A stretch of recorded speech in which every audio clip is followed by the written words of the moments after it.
Hello and welcome back to the channel. My name is Crypt13, and in today's video we're going to be doing a math analysis video for Shenhe's artifacts and a bunch of different kinds of builds that we can go for her, comparing her triple attack builds and her classic DPS builds, and really going into depth about how much damage Shenhe herself can deal and how each of those builds affects the damage of her teammates, her cryo teammates specifically. So just a heads up, this is going to be a heavily math focused video, so if you're not into that, then maybe check out some of my other content that's not as math intensive. Alright, so let's go ahead and take you through the math for Shenhe's damage output, both for herself and how much she's giving for her teammates. We're also just going to be taking a look at average damage here because there's a lot of changing crit rate with all of these different builds. The answer we're trying to figure out is, should we build our Shenhe for triple attack, or should we build our Shenhe more classic with just attack, cryo damage, and crit? Does the flat damage bonus that she gives to her teammate outweigh her own solo damage output?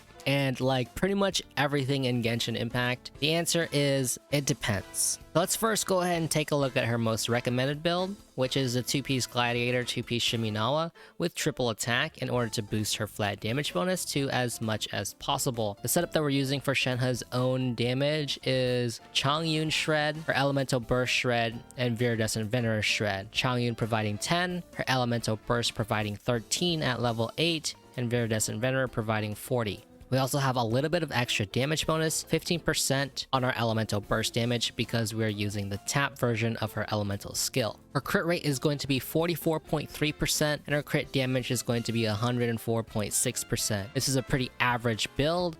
This is about 10 rolls of crit rate and 7 rolls of crit damage. When we take a look at the classic build, her crit rate is going to increase to 75.4% crit rate, and then her crit damage is going to stay exactly the same. This is because when we go classic build, we're going to be running that crit rate circlet, which gives us an extra 31.1%. And yes, I decided to go with the crit rate instead of the crit damage here, but of course, we could have gone with less crit rate and more crit damage. And so before we actually jump into whether we should build her in a classic way or full-on attack, I actually wanted to take a look at the Favonius Lance versus the Catch, because I think taking a look at this is going to reveal some things about how Shenhe works, and then some of these patterns are going to carry on throughout the rest of these builds. And so here's a plot between attack builds and classic builds for 4 types of weapons: the Favonius Lance, Calamity Queller, Catch, and Prototype Star Glitter. We're really going to be focusing our attention on the Favonius Lance and the Catch for now though. And so in order to know what Shenhe's own damage output is, we first need to recall how Shenhe's Elemental Burst works. So first off, it's going to tick a total of 6 times at C0,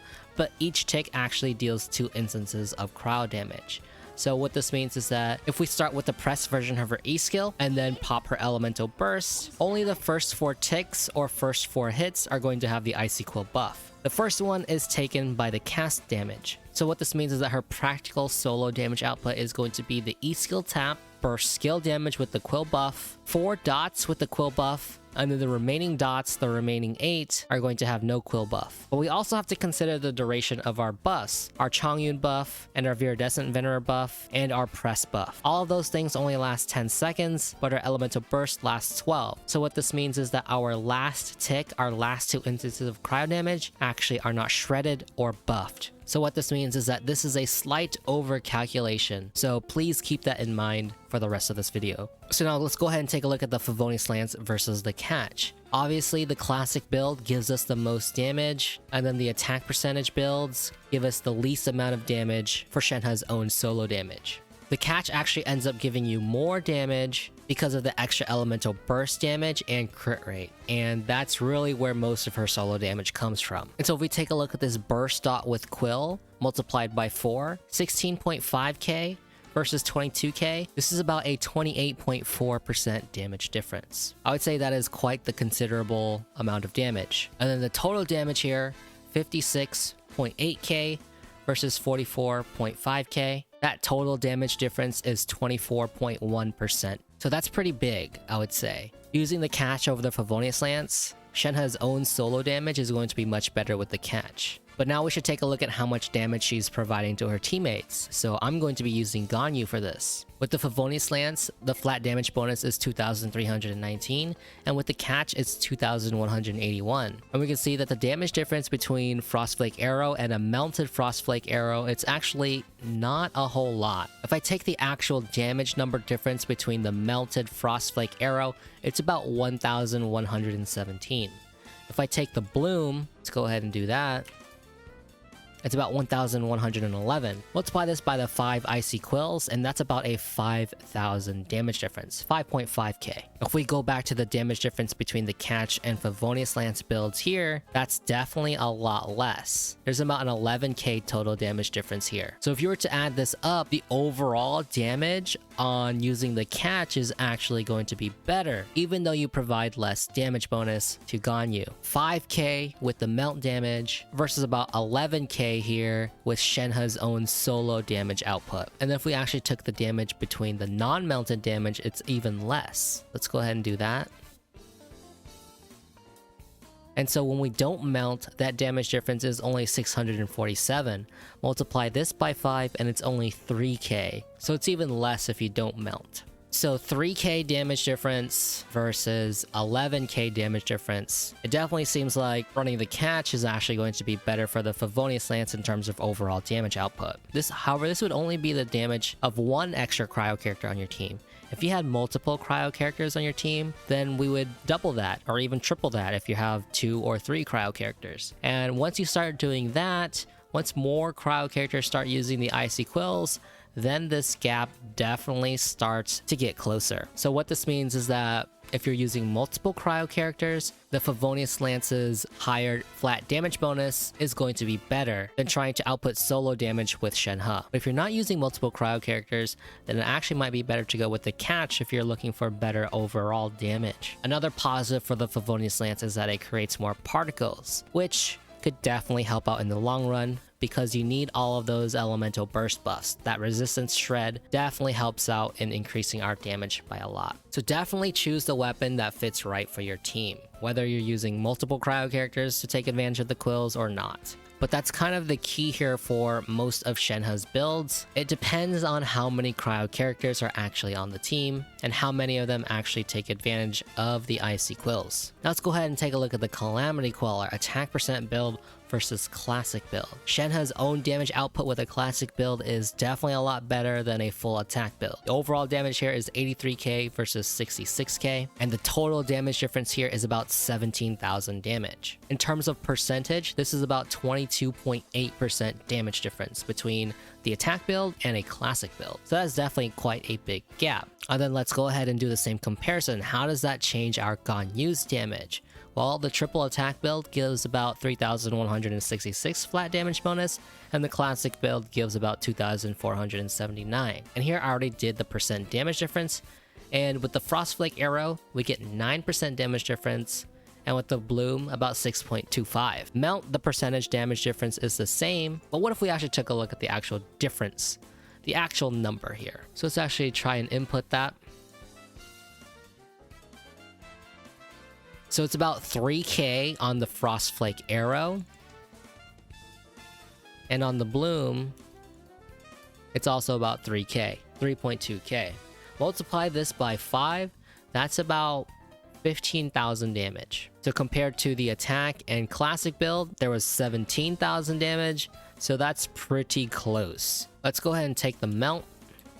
The melt is about 5.5k. Multiply that by 5. Multiply that by 5 and we get about 27.5k. 27.5k is definitely a lot more here. So if you're doing a melt Ganyu, the attack build is definitely going to be better than going for the classic build, because the damage difference from using all of those Icy Quills is definitely more than the gap between Shenhe's own damage output and the damage output she's able to provide for her teammates. But even if you didn't melt, it was so close, 15k versus 17k, that if you used a second cryo character, then that damage difference would definitely go in favor of using the full-on attack percent build. So I think it's pretty clear that going triple attack is definitely better in most situations, especially for the Calamity Queller here. But I don't just want to stop here. I definitely want to take a look at a bunch of other builds, and so that's exactly what I did. Here I have 7 different kinds of builds. 2-piece Gladiator, 2-piece Shiminawa, 2-piece Gladiator, 2-piece Blizzard, and the 4-piece Blizzard set. Each of these is going to be running the triple attack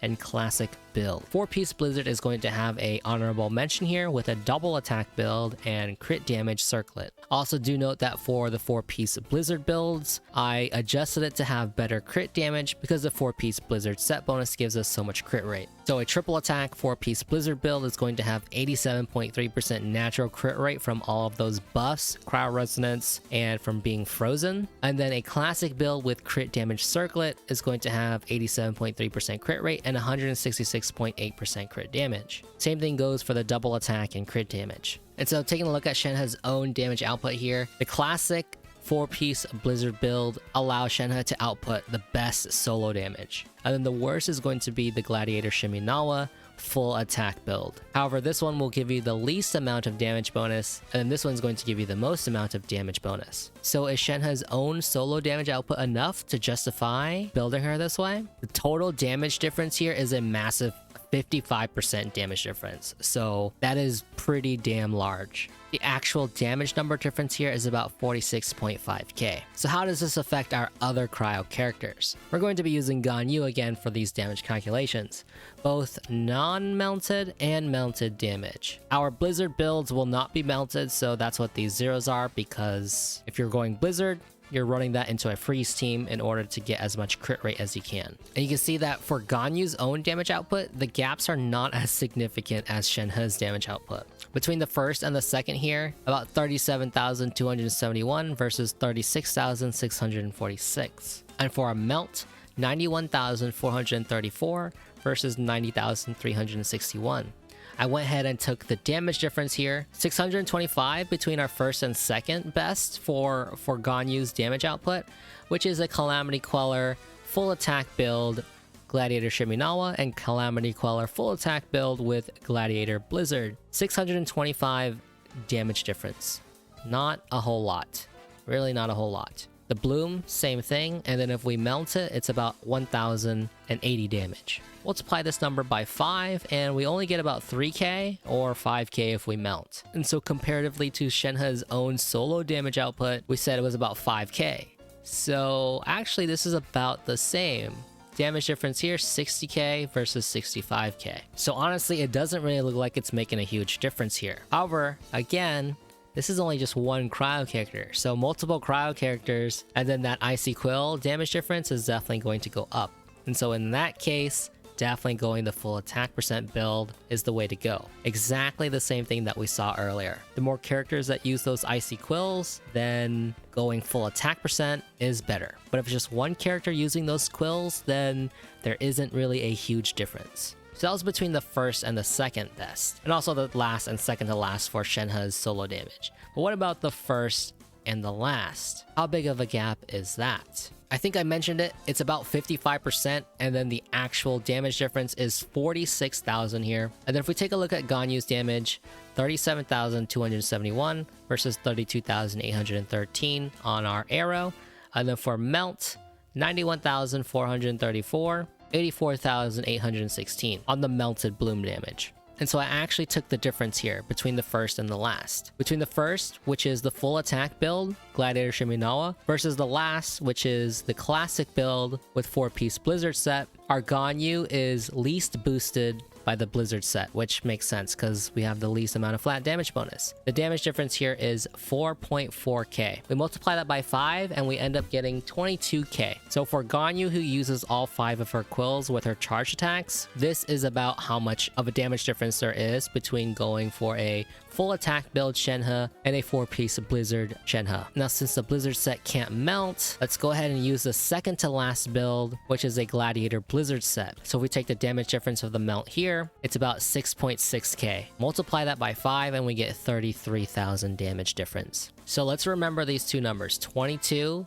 and 33. Shenhe's own damage output here between the last and the first is about 46k. That's what we calculated. This is the damage difference. The 106,540, which is up here, and the 60,098, which is over here. That's solo total damage output. So 46k versus 22k, that's definitely less. So in this case, actually going with the DPS build Shenhe actually seems to be giving us more overall damage. And then for our melted damage, the 33k, we should take a look at that. So that's going to be this build, the classic build with Gladiator Blizzard versus the full-on attack build. So the damage difference here is about 32k. 32k versus 33k. So this means actually running the full-on attack percent build is going to be better because our Ganyu is able to output more damage. But again, we're only using one Cryo character here. If more Cryo characters are taking advantage of the Icy Quill, then these numbers are going to increase even further. So going back to that DPS Blizzard build here, even though this is 22k versus the 46k, if we add another Cryo character, that's going to catch up. We're going to get more damage out of those Icy Quills. And then so in that case, definitely running the full-on attack build is going to give us more overall damage. So what this means is that if we're just going to be using one Cryo character on our team that can take advantage of the quills, then maybe going for a more balanced build or going for the DPS build is going to be better, depending on if you are going to melt it or not. But if you use more Cryo characters that use the quill, then going the full attack is going to be much better. So maybe going somewhere down the middle here. So this build is the 4-piece Blizzard set with an attack, and crit damage build. Ganyu's damage is just straight down the middle, but Shenhe's own damage output is second best. So if just one Cryo character is taking advantage of the quills, then going for this double attack Blizzard build might be the way to go. So you can kind of see what I mean by it depends. There's so many different kinds of factors. So you can see what I mean by it depends. There are quite a few different factors here. For example, are you going to melt that damage? Or are you using multiple Cryo characters? But hopefully with these math calculations, you kind of see the pattern here, and definitely the rule of thumb kind of seems to be if you're just using one Cryo character, build your Shenhe more balanced. But if you're using multiple Cryo characters, build your Shenhe for attack. That's kind of the TLDR here, and hopefully all this math put that in perspective as to why that's true. Alright guys, thank you so much for watching. I know this was a very intense math video, pretty much just all math and spreadsheets, but if this type of content interests you, then definitely check out the stream because we do a lot of math there, and check out some of the other content. If you made it this far, then you must have liked something, so perhaps drop a like or even subscribe to the channel. Until next time, I will see you guys later.